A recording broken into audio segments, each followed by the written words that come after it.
स्वर्गीय पिता, धन्यवाद प्रभु आज के सुंदर वचन के लिए जो आपने हमारे जीवन में दिया। खुदावन होने दे आज का वचन हर एक के जीवन में कार्य करे, हर एक को बड़ी बरकत दे पिता, यीशु नाम से मांगते हैं, आमेन। हम पढ़ेंगे पहला शमूएल 16 अध्याय उसका 5 वचन से 6 वचन से पढ़ेंगे। जब वह आए तब उसने एलियाब पर दृष्टि करके सोचा, निश्चय ये जो यहोवा के सामने है वही उसका अभिषिक्त होगा। परंतु यहोवा ने शमूएल से कहा, ना तो उसके रूप पर दृष्टि कर, ना उसके कद की ऊंचाई पर, क्योंकि मैंने उसे अयोग्य जाना है। क्योंकि यहोवा का देखना मनुष्यों का सा नहीं, मनुष्य तो बाहर का रूप देखता है, परंतु यहोवा की दृष्टि मन पर रहती है। तब यिशै ने अम्मीनादाब को बुलाकर शमूएल के सामने भेजा और उसने कहा, यहोवा ने इसको भी नहीं चुना। फिर यिशै ने शम्मा को सामने भेजा, उसने कहा, यहोवा ने इसको भी नहीं चुना। इस प्रकार यिशै ने अपने 7 पुत्रों को शमूएल के सामने भेजा और शमूएल यिशै से कहता गया, यहोवा इन्हें नहीं चुना, यहोवा ने इन्हें नहीं चुना। तब शमूएल ने यिशै से कहा, क्या सब लड़के आ गए? वह बोला, नहीं, छोटा रह गया है, वह भेड़ बकरियों को चरा रहा है।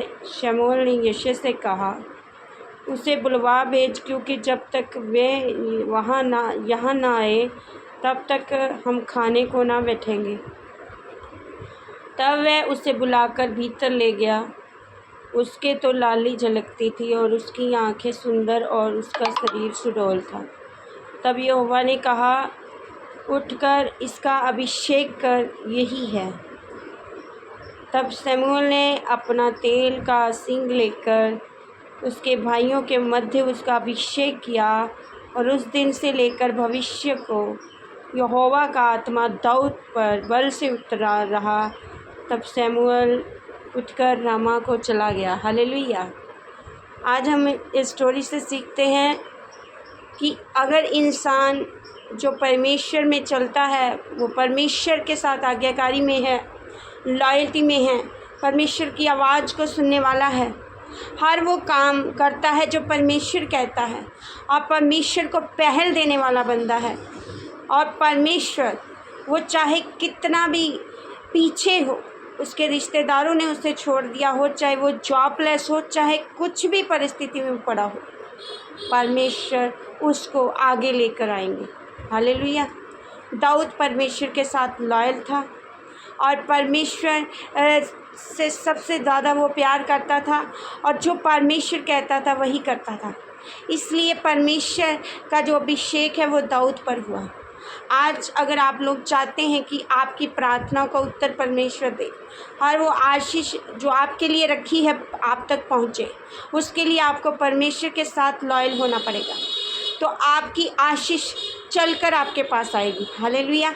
क्योंकि यहाँ पर न्योते में दाऊद के सारे भाई आए, पिता भी आए, पर दाऊद को नहीं बुलाया गया था, उसे बाद में बुलाया गया। इसीलिए आप घबराएं नहीं। जो इंसान खुदा के साथ लॉयल है, खुदा की रास्तों पर चलता है, संसार को छोड़, परिवार को छोड़, रिश्तों को छोड़, परमेश्वर को पहल देता है, उसकी आशीषें उसके पास चलकर आने वाली हैं। और जो इंसान खुदा के रास्तों पे लॉयल नहीं है, खुदा के रास्तों पे आने का ना करती है, आनाकानी करता है, खुदा के रास्तों पे जाना उसको मुश्किल लगता है, वो कुड़कुड़ा कर जाता है, वो अनाज्ञाकारी में रहता है, उसकी आशीष उसके पास नहीं पहुंच सकती। इसलिए भाई और बहनों, जीवन की हर आशीष एक ही ज़रिए से आपके जीवन तक पहुंच सकती है, वो है परमेश्वर का रास्ता, परमेश्वर का वचन, परमेश्वर की आज्ञाकारी। जो लोग इस गलतफहमी में बैठे हैं कि हमें हमारी आशीष मिलनी है, हम प्रार्थना करते हैं, पर वो खुदा के साथ लॉयल नहीं है। इसलिए आप सबसे पहले संसार को छोड़, बाकी बातों को छोड़, हर चीज़ में परमेश्वर को, खुदा को पहल देंगे तो आपकी जो आशीष है वो चल कर आपके पास आई थी, जैसे दाऊद के पास चल कर आई। क्योंकि दाऊद खुदा के कामों में बहुत लॉयल था, खुदा की आवाज़ को सुनता था, पहल खुदा को देता था। अगर हम खुदा के साथ नहीं चल रहे, उसको पहल नहीं दे रहे, उसकी आज्ञाकारी में नहीं है, तो हम आशीष से रह जाएंगे। इसलिए आपके पास इस बात का ऑप्शन है, आप क्या करना चाहते हैं अपने जीवन में। इसलिए खुदा को पहल दें, उसकी आज्ञाकारी में रहें और उसके साथ लॉयल हो जाएं, और परमेश्वर की जो आशीष है जो आपके लिए रखी है वो आपके पास चल के आने वाली है। आमीन। इस वचन के द्वारा प्रभु आपको ब्लेस करेंगे। आमीन। सबको जय मसीह।